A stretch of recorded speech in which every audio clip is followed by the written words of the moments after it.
There is so much to talk about tonight with our panel. We have Democratic strategist and former New York State Senator David Carlucci and Executive Committee woman for the Miami-Dade Republican Party, Angie Wong. It is good to see you both tonight. Angie, why don't we start with you tonight? We see President Trump and the White House saying his economic agenda is working. We also see the polls showing more Americans feel the economy is heading in the wrong direction. Does the president need to change up his message ahead of the midterms? Well, President Trump understands that whoever owns the affordability message is going to win the midterms next year. And he's kicking off the ground running for midterms because we're already there.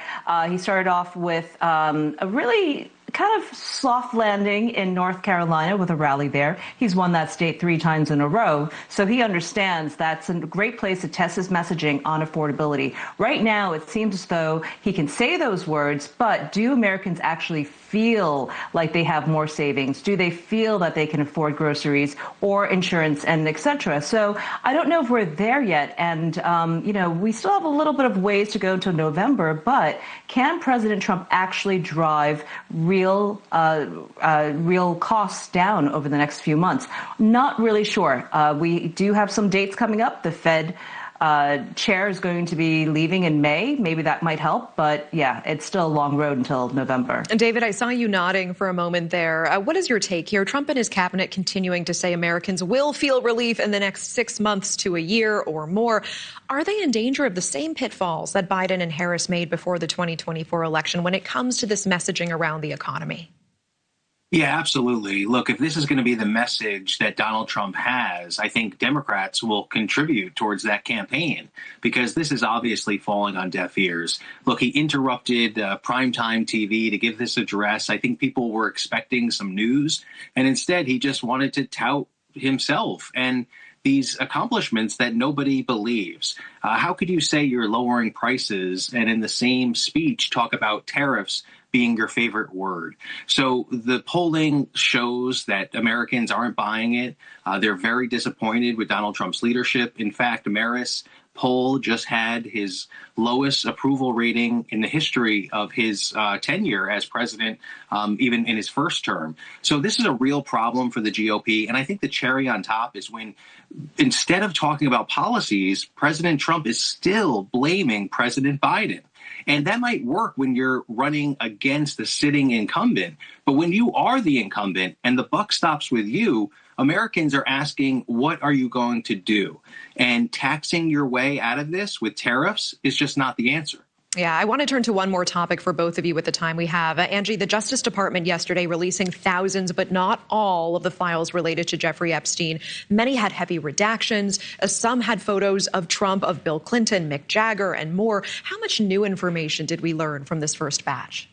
Well, there's hundreds of thousands of new files to go through. There's 4 zip files that were released. Now, we have to understand, when we're looking at the DOJ release of the Epstein files, we also have to look at the parallel timeline of the Bill and Hillary Clinton depositions that they keep pushing out.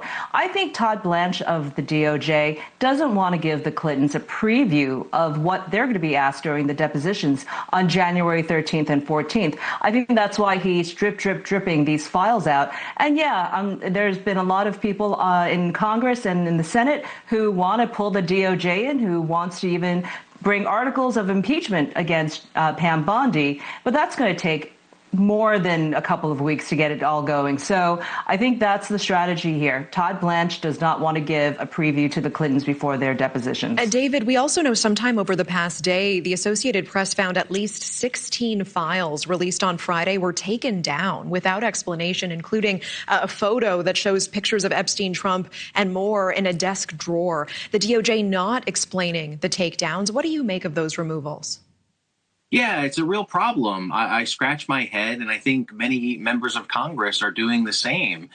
Frankly, the White House, the Department of Justice is not complying with a law that President Trump signed himself. And so this is just another, I think, when we look at it through the political lens, which unfortunately this is about solving these problems and giving justice to victims, and this should be nonpartisan. But this, again, the buck stops with the White House. This was something that he even campaigned on. And Pam Bondi said that she was going to, she had the client list right on her desk. She made all these promises. And even Trump would attack the previous administration. And now that he's sitting at that desk, he's doing worse. He actually has a law that he's not complying with.